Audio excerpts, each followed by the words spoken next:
Bismillahirrahmanirrahim. Assalamu alaikum students. Welcome to Legend Institute of Management and Sciences. Hope all of you are doing well.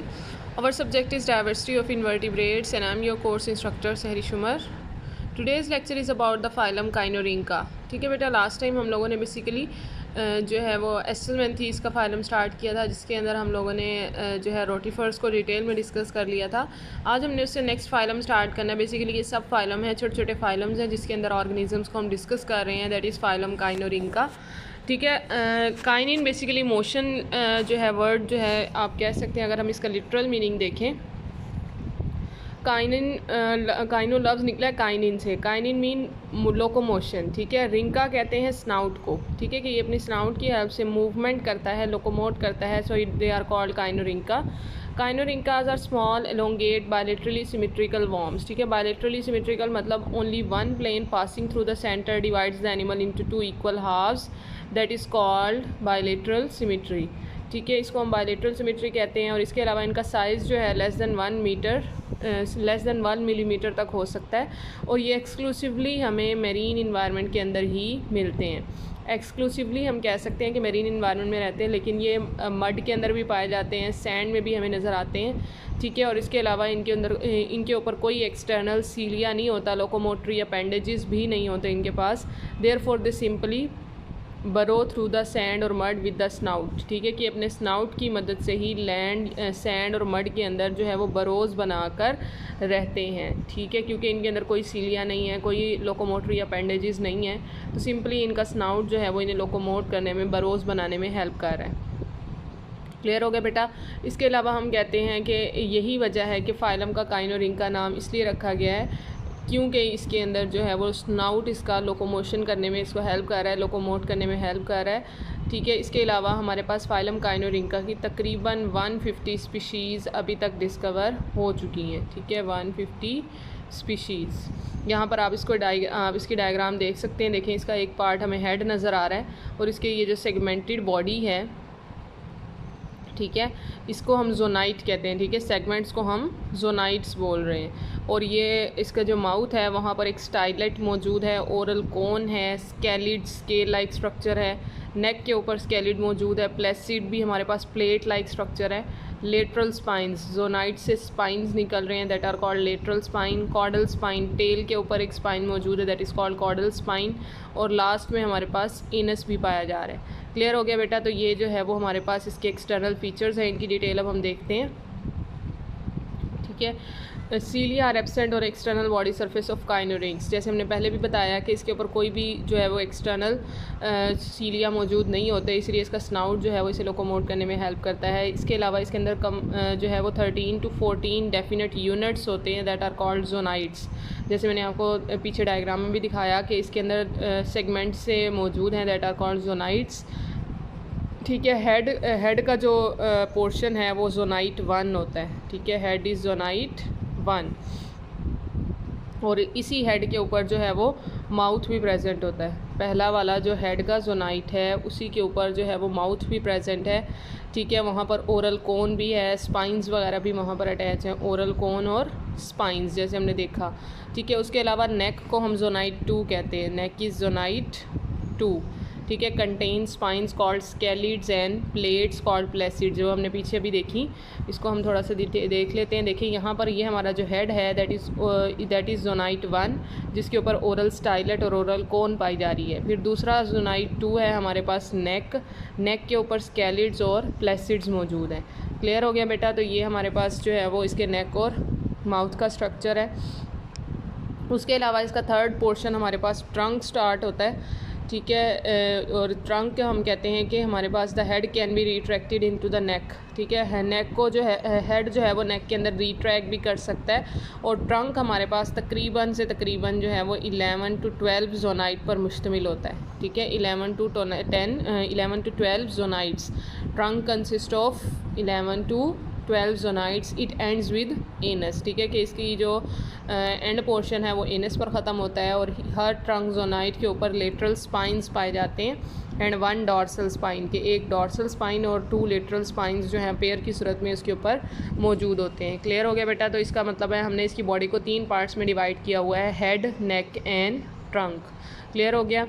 उसके बाद हम इसके कुछ internal features की बात कर लेते हैं। बॉडी वॉल की बात करें तो इसके बॉडी वॉल के ऊपर क्यूटिकल पाई जा रही है एंड 2 पेयर ऑफ मसल्स। ठीक है, क्यूटिकल आपको पता है कि एक एपिडर्मिस के ऊपर लेयर मौजूद है एंड 2 पेयर ऑफ मसल्स इसके अंदर जो है वो पाए जा रहे हैं। ये muscles basically dorsolateral and ventrolateral होते हैं। डॉर्सोलेटरल मतलब जो डॉर्सल साइड पर हैं और वेंट्रोलेटरल मतलब जो वेंट्रल साइड पर मौजूद है, दैट आर वेंट्रोलेटरल। तो आपने याद रखना है डॉर्सोलेटरल और वेंट्रोलेटरल मसल्स मौजूद हैं। इसके अलावा इनका जो सूडोसिलोम, ओबियसली आपको पता है कि इनके बॉडी कैविटी फॉल्स ही है, फॉल्स बॉडी कैविटी इनके अंदर पाई जाती है। Is larger and contain amoeboid cell. Amoeboid cell मतलब जो इनको मूवमेंट करने में हेल्प करते हैं। इसके अलावा डाइजेस्टिव सिस्टम की बात करें तो complete digestive tubular digestive system होता है, मीन्स के माउथ है, प्रॉपर बकल कैविटी है, muscular pharynx, oesophagus, stomach, intestine और फिर वो जाकर एंड होती है एनस के ऊपर। क्लियर हो गया। और इसके अलावा ज़्यादातर जो काइनोरिंग्स हैं वो हमारे डायटोम्स, एल्गी और ऑर्गेनिक मैटर के ऊपर फीड करते हैं। ठीक है स्टूडेंट्स, उसके बाद हम नेक्स्ट जो है वो इन फाइलम हमने इसके कुछ इंटरनल फीचर्स के साथ साथ अगर हम इसका रिप्रोडक्शन भी देख लें, ठीक है, हम कहते हैं कि हमारे पास ये जो ज़्यादातर जो काइनोरिंग्स हैं इनके अंदर प्रोटोनेफ्रीडिया पाया जाता है। ठीक है, इनके अंदर प्रोटोनेफ्रीडिया जो है वो इनका आप कह सकते हैं एक्सक्रीटरी स्ट्रक्चर है जो इनके अंदर नाइट्रोजनस वेस्ट को रिमूव करने में हेल्प करता है। और बेसिकली अगर हम स्पेसिफिकली बात करें तो ये जोनाइट 11 के अंदर मौजूद होता है। इसके अलावा इनके नर्वस सिस्टम के अंदर हमारे पास ब्रेन और सिंगल वेंट्रल नर्व कॉर्ड मौजूद होती है। ठीक है, और गैंग्लियन भी पाए जाते हैं। ठीक है, और इसके अलावा आई स्पॉट, सेंसरी ब्रिसल्स जो कि सेंसेशन का काम करते हैं वो भी इनके अंदर मौजूद होते हैं। ये बिल्कुल वैसे ही हम पीछे जितने भी फाइल हम डिस्कस करते आ रहे हैं उनके अंदर हम जो है वो ब्रीफली डिस्कस करते हैं कि उनका एक्सक्रीटरी सिस्टम कैसा है, नर्वस सिस्टम कैसा है। तो बिल्कुल इसी तरह से यहाँ पर भी आप लोगों ने डिस्कस करना है। उसके अलावा रिप्रोडक्शन की बात करें तो रिप्रोडक्शन में हम कहते हैं कि ये हमारे डाइशियस जो हैं वो ऑर्गेनिज़म हैं। पेयर्ड गोनेड्स इनके अंदर पाए जाते हैं। डाइशियस आपको पता है कि सेपरेट सेक्सेस होंगी।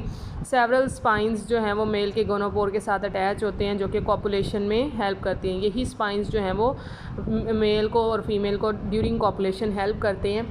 यंग वन जो है वो है लार्वा के अंदर हैच होता है, मतलब लार्वा बनता है पहले। लार्वा के अंदर तमाम के तमाम जोनाइट्स मौजूद नहीं होते, लेकिन आहिस्ता आहिस्ता से वो ग्रो करना शुरू करता है, मोल्टिंग स्टार्ट होती है उसके अंदर और फिर वो एडल्ट मॉर्फोलॉजी जो है वो गेन कर लेता है। ठीक है, तो आपने याद रखना है कि जो लार्वा है उसके अंदर कंप्लीट जोनाइट या सारे के सारे जोनाइट्स मौजूद नहीं होते, बल्कि वो आहिस्ता आहिस्ता से ग्रो करता है, मोल्ट करता है और फिर जाकर वो एडल्ट फिजियोलॉजी में कन्वर्ट हो जाता है। क्लियर हो गया स्टूडेंट्स। तो ये हमारे पास था फाइलम काइनोरिंग का। नेक्स्ट हमने जो फाइलम स्टार्ट करना है that is about the phylum Nematoda. ठीक है स्टूडेंट्स, यहाँ पर आपको नज़र भी आ रही होंगी डायग्राम्स फाइलम नेमाटोडा की। ये तकरीबन हमारे पास ऐसे ऑर्गेनिज्म है जो राउंड वॉर्म्स की सूरत में नज़र आते हैं, राउंड वॉर्म्स कहलाते हैं ये। ठीक है, थ्रेड लाइक के स्ट्रक्चर्स होते हैं। ठीक है, जिसको हम जो है वो नेमाटोड कहते हैं, थ्रेड लाइक ऑर्गेनिज्म है, राउंड वॉर्म्स भी हम इन्हें बोलते हैं। ठीक हो गया, अभी इनके जो है वो करेक्टरिस्टिक्स की तरफ मूव करते हैं। सबसे पहले हम कहते हैं कि नेमाटोड्स आर राउंड वॉर्म्स। जैसे मैंने आपको पहले भी बताया कि नेमाटोड्स की बॉडी से ही हमें नज़र आ रहा है कि ये जो है वो राउंड इन शेप है, इनकी बॉडी सर्कुलर सी है। ठीक है, तो हम इन्हें राउंड वॉर्म कह रहे हैं। और इसके अलावा इनके फीडिंग की बात करें तो राउंड वॉर्म्स जो हैं वो बेसिकली हर तरह के ऑर्गेनिक मैटर के ऊपर ये फीड कर लेते हैं। ठीक है, हर तरह के ऑर्गेनिक मैटर के ऊपर फीड कर लेते हैं। और ये आप कह सकते हैं कि मोस्ट अबंडेंट एनिमल्स हैं जो अर्थ के ऊपर पाए जा रहे हैं, most abundant animals on earth. और तकरीबन इनकी 16,000 से जो है वो 16,000 से 5 लाख तक स्पीशीज़ हमें इनकी यहाँ पर ज़मीन पर मिलती हैं। क्लियर हो गया स्टूडेंट्स। उसके अलावा हमने कहा कि इनके अंदर जो राउंड वॉर्म का फीडिंग मेथड है, ये हर तरह के ऑर्गेनिक मैटर के ऊपर फीड कर लेते हैं। ऑर्गेनिक मैटर मतलब जिसके अंदर कार्बोहाइड्रेट, लिपिड्स, प्रोटीन्स मौजूद हैं, हर तरह का ऑर्गेनिक मैटर उसके ऊपर ये फीड कर सकते हैं। इट मीन्स कि जब इनका फीडिंग का मेथड इतना डाइवर्स है, इतना वैरायटी जो है वो इसके अंदर मौजूद है, इसकी वजह से इनके जो है सर्वाइवल के चांसेस बहुत ज़्यादा होते हैं। ठीक है, इसके अलावा ये फ़ीड कर सकते हैं रोटिंग सब्सटेंसेस के ऊपर, गले सड़े जो मवाद होते हैं उनके ऊपर भी ये आसानी से फ़ीड कर सकते हैं। जैसे कि लिविंग टिश्यूज़ हो सकते हैं इनवर्टिब्रेट्स के, वर्टिब्रेट्स के या प्लांट्स के, मतलब कोई भी डाइंग या डेड ऑर्गेनिज़म होता है, ठीक है, उसके ऊपर ये आसानी से फ़ीड कर सकते हैं। उसके अलावा ये माइक्रोस्कोपिक हैं, सेवरल मीटर्स तक लॉन्ग भी हो सकते हैं। माइक्रोस्कोपिक मोस्टली ज़्यादातर माइक्रोस्कोपिक होते हैं, लेकिन कुछ जो हैं वो सेवरल मीटर तक लॉन्ग भी मौजूद हैं। Many nematodes are parasites of plants and animals. ठीक है, बहुत सारे नेमाटोड्स ऐसे भी हैं जो पैरासाइट्स होते हैं प्लांट्स और एनिमल्स के ऊपर। ठीक है, प्लांट्स और एनिमल्स के ऊपर पैरासाइट का काम करते हैं, और कुछ जो हैं वो फ्री लिविंग होते हैं, मेरीन इन्वायरमेंट के अंदर रह सकते हैं, फ्रेश वाटर में या फिर सॉयल हैबिटेट्स के ऊपर भी पाए जाते हैं। ठीक है, और कुछ नेमाटोड्स जो हैं वो बहुत इंपॉर्टेंट रोल प्ले करते हैं recycling of nutrient in soil and bottom sediments. ठीक है, रीसाइक्लिंग न्यूट्रिएंट्स की रीसाइक्लिंग में बहुत ज़्यादा इंपॉर्टेंट रोल प्ले करते हैं बॉटम सेडिमेंट्स के ऊपर। ठीक है, नेमाटोड्स एंड आर्थ्रोपोड्स लैक सीलिया, इनके ऊपर कोई सीलिया मौजूद नहीं होते। अगर हम देखें कि हमारे पास नेमाटोड्स और आर्थ्रोपोड्स जो हैं वो बहुत कॉमन लिंक शो करते हैं, टू कॉमन करेक्टरिस्टिक्स शो करते हैं। वो कैसे कि पहला करेक्टर तो ये है कि नेमाटोड और आर्थ्रोपोड दोनों के ऊपर सीलिया मौजूद नहीं होते, और दूसरा करेक्टर ये है कि sperm of nematode and arthropod are amoeboid. Amoeboid means के जो खुद से मूव कर सकता है, अमीबा लाइक मूवमेंट शो कर सकता है। तो बेसिकली आर्थ्रोपोड और जो हमारे नेमाटोड्स हैं उनके अंदर ये दो कॉमन कैरेक्टरिस्टिक्स हैं। एक तो ये कि इनके अंदर सीलिया नहीं है, सेकेंडली ये कि इनके जो स्पर्म्स हैं वो अमीबॉइड होते हैं। क्लियर है। उसके बाद ये ट्रिप्लोब्लास्टिक है, 3 जर्म लेयर्स इनके अंदर पाई जाती हैं, बायलेटरल हैं, वर्मी फॉर्म है। वर्मी फॉर्म मतलब वॉर्म की शेप के हमें नज़र आते हैं, लॉन्ग होते हैं, सिलेंडर बारीक से होते हैं, लॉन्ग इनकी बॉडी होती है, वॉर्म लाइक ये ऑर्गेनिज्म है, इसलिए हम इन्हें वर्मी फॉर्म बोलते हैं। अनसेगमेंटेड हैं, सुडोसिलोमेट इनके अंदर जो है वो बॉडी कैविटी पाई जाती है। इसके अलावा body is covered by cuticle. ठीक है, क्यूटिकल इनके अंदर मौजूद होती है, और जब इन्होंने ग्रोथ करनी होती है तो ये अपनी क्यूटिकल को शेड कर देते हैं ताकि जो है वो बॉडी इनकी ग्रो कर सके। That process is called moulting. ठीक है, उसके अलावा इनकी बॉडी जो है वो राउंडेड नज़र आती है। अगर क्रॉस सेक्शन में हम देखें तो इनकी बॉडी हमें इस तरह से राउंडेड नज़र आएगी। क्लियर हो गया।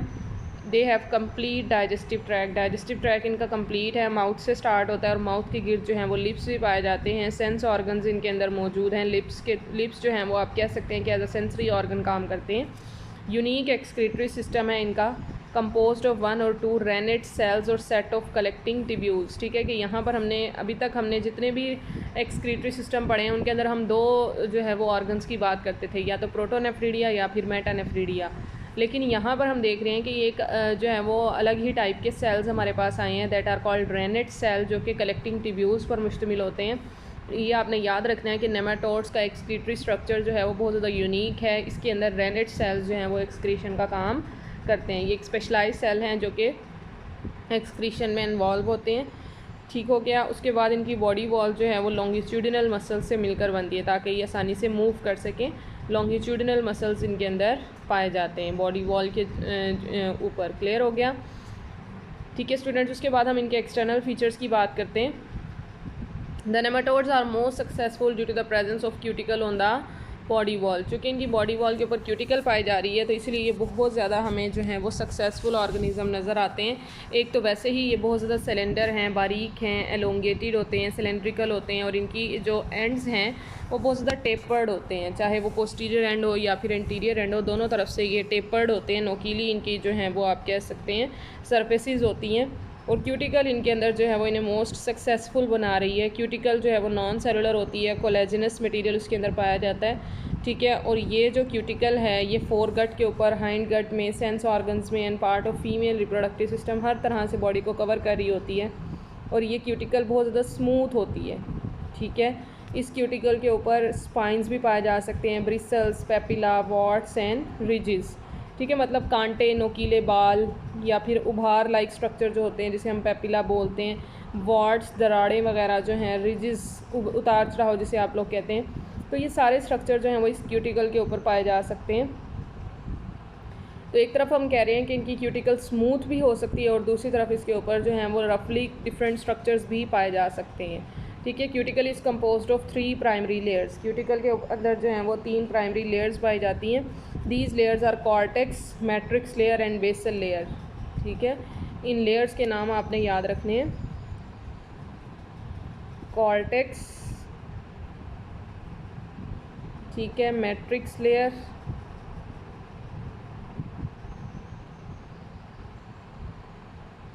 और थर्ड वन है हमारे पास बेसल लेयर। ठीक हो गया स्टूडेंट्स। पहली हमने कहा कॉर्टेक्स है, सेकंड हमारे पास मैट्रिक्स लेयर है और थर्ड हमारे पास बेसल लेयर है।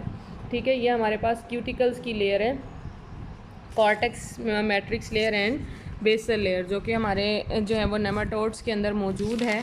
ठीक है, क्यूटिकल जो है वो बेसिकली हाइड्रोस्टेटिक प्रेशर को जनरेट करती है, हाइड्रोस्टेटिक प्रेशर का काम करती है और मैकेनिकल प्रोटेक्शन भी देती है। और इसके अलावा it resist digestion bye host in parasitic species, के वो स्पीशीज़ जो पैरासाइट के तौर पर डिफरेंट ऑर्गेनिज्म डिफरेंट होस्ट के अंदर रहती हैं, तो ये क्यूटिकल उन्हें उन होस्ट के एंजाइम से बचा रही होती है ताकि ये उसको डाइजेस्ट ना कर सके। ठीक है, और इसके अलावा क्यूटिकल जो है वो 4 दफ़ा मोल्ड की जाती है, फिर जाकर जो है वो ऑर्गेनिज़म मैच्योर होता है। आपको बताया ना कि क्यूटिकल जब तक इनकी बॉडी पर मौजूद है ये ग्रो नहीं कर सकते, तो जब इन्होंने ग्रो करना है ये अपनी क्यूटिकल को शेड कर देते हैं। तो तकरीबन आप कह सकते हैं कि 4 टाइम्स मोल्टिंग के बाद जो है वो ऑर्गेनिज़म कम्प्लीटली मैच्योर हो जाता है। ठीक हो गया। इसके बाद अगर हम इनकी क्यूटिकल के नीचे जो लेयर मौजूद होती है दैट इज़ एपिडर्मिस, उसकी बात करें तो हम कहते हैं एपिडर्मिस, जिसे हम हाइपोडर्मिस का भी नाम देते हैं, वो क्यूटिकल के नीचे मौजूद होती है और ये सूडोसिलोम को जो है वो कवर कर रही होती है। Epidermis and hypodermis is present beneath the cuticle and it surrounds the pseudocoelom. ठीक है, और बेसिकली ये जो एपिडर्मिस है ये सेंसिशियल होती है। ठीक है, आपको पता है सेंसिशियल क्या है, जिसके अंदर जो है वो कंटिन्यूस न्यूक्लिएटेड स्ट्रक्चर होता है विदाउट इंटरनल सेप्टा। ठीक है, उनके अंदर कोई सेप्टा, कोई सेपरेशन मौजूद नहीं होती।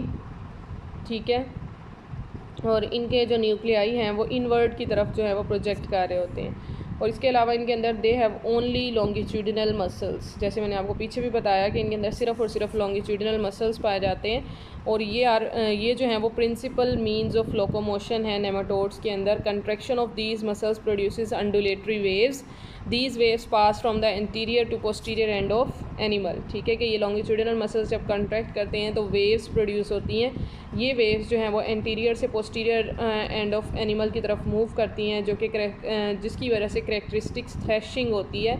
मतलब जिस तरह से हंटर की तरह मूवमेंट होती है ना, बिल्कुल उसी तरह से ये ऑर्गेनिज्म इस तरह से अंडुलेटिंग के ज़रिए से ये मूव करता है।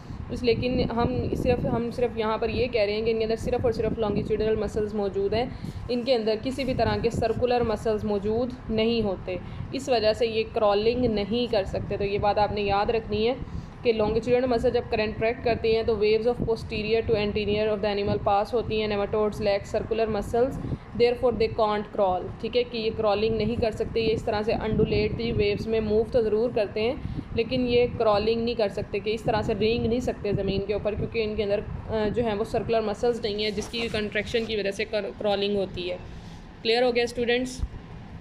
उसके बाद हम कहते हैं कि इनके अंदर जो है वो लिप्स मौजूद है सराउंडिंग द माउथ। लिप्स जो हैं वो इनके माउथ के इर्द गिर्द पाए जाते हैं। और इसके अलावा कुछ स्पीशीज़ के अंदर स्पाइंस और टीथ भी पाए जाते हैं लिप के ऊपर, और कुछ ऐसे भी हैं जिनके अंदर लिप्स कम्प्लीटली डिसअपेयर हो चुकी हैं, ख़त्म हो चुकी हैं। Some round worms have head shield for protection, कुछ ऐसे भी हैं जिनके अंदर हेड शील्ड पाई जाती है ताकि वो अपने हेड को प्रोटेक्ट कर सकें। Sense organs are phasmids, amphids and ocelli. ठीक है, सेंस ऑर्गन्स इनके अंदर मौजूद होते हैं। अब ये फेस्मिड, एम्फिड्स और ओसिलाई क्या हैं? बेसिकली एम्फिड्स जो हैं वो एंटीरियर डिप्रेशन होते हैं, क्यूटिकल के ऊपर जो है वो एंटीरियर डिप्रेशन लाइक स्ट्रक्चर होता है, जो कि आप कह सकते हैं जिसके अंदर मॉडिफाइड सीलिया पाए जाते हैं, मॉडिफाइड सीलिया। और बेसिकली इसका काम क्या है? कीमो रिसेप्शन, मतलब ये केमिकल को डिटेक्ट करता है, कीमो रिसेप्शन का काम करता है, केमिकल्स के डिफरेंट केमिकल्स को डिटेक्ट करता है। क्लियर हो गया। एम्फिड्स की बात कर लेते हैं।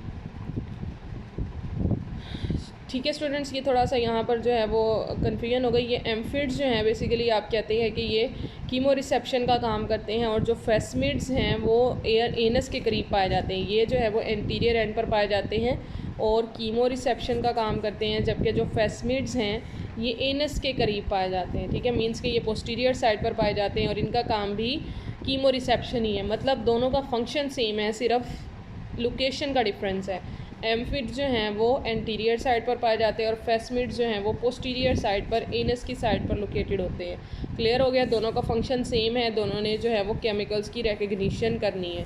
और ओसिलाई जो हैं वो पेयर्ड की सूरत में पेयर्ड ओसिलाई पाए जाते हैं एक्वेटिक नेमाटोड्स के अंदर। ठीक है, स्पेशली एक्वेटिक नेमाटोड्स के अंदर जो हैं वो ओसिलाई पाए जाते हैं। और ओसिलाई आपको पता है आइस का काम करते हैं, डिफरेंट जो हैं वो लाइट को डिटेक्ट करने में हेल्प करते हैं।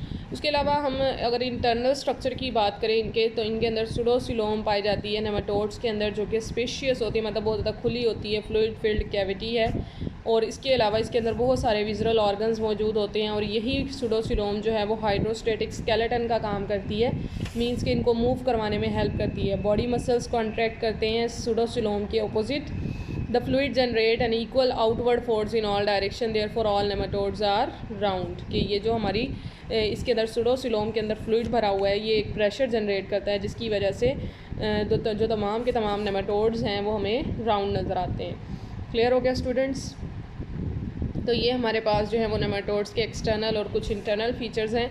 उसके बाद हम इनकी फीडिंग और डाइजेशन की बात कर लेते हैं।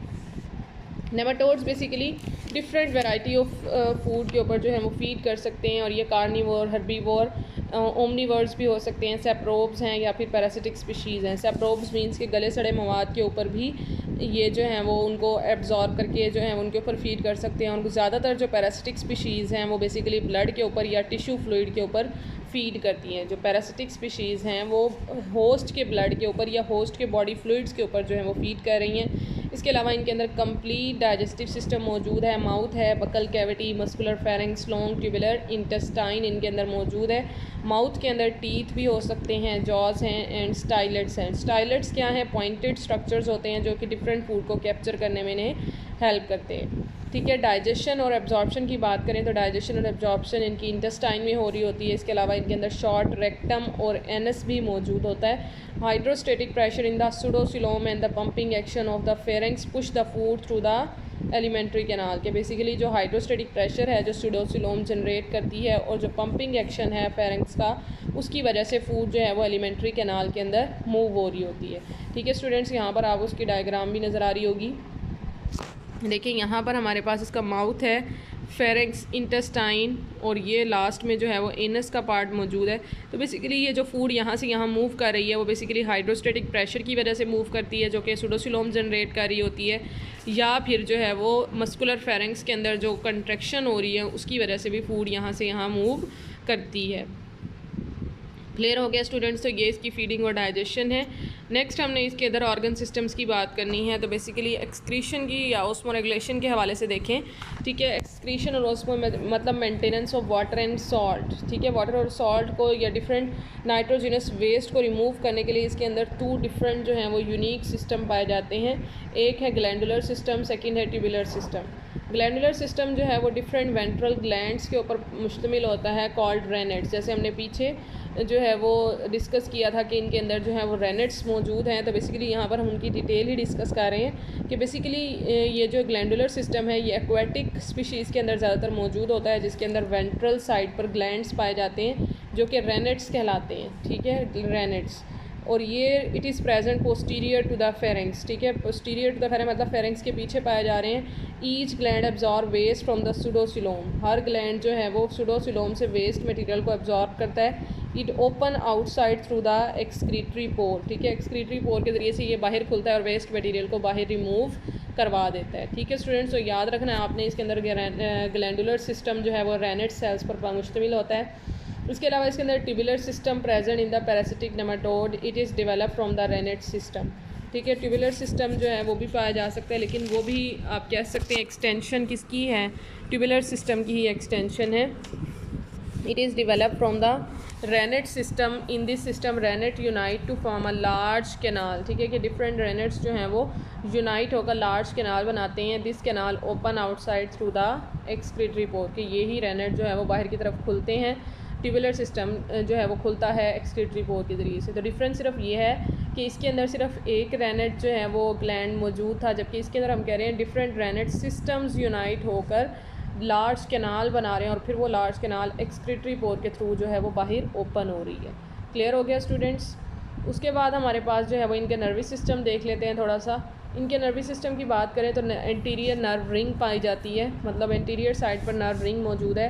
Nerves extend anteriorly and posteriorly, मतलब यही नर्व्स जो हैं वो एंटीरियर साइड पर भी एक्सटेंड करती हैं, पोस्टीरियर साइड पर भी एक्सटेंड करती हैं, और फिर इन दोनों को कनेक्ट करने के लिए कमीशर्स मौजूद होते हैं जो कि इन नर्व्स को कनेक्ट आपस में कर रहे होते हैं।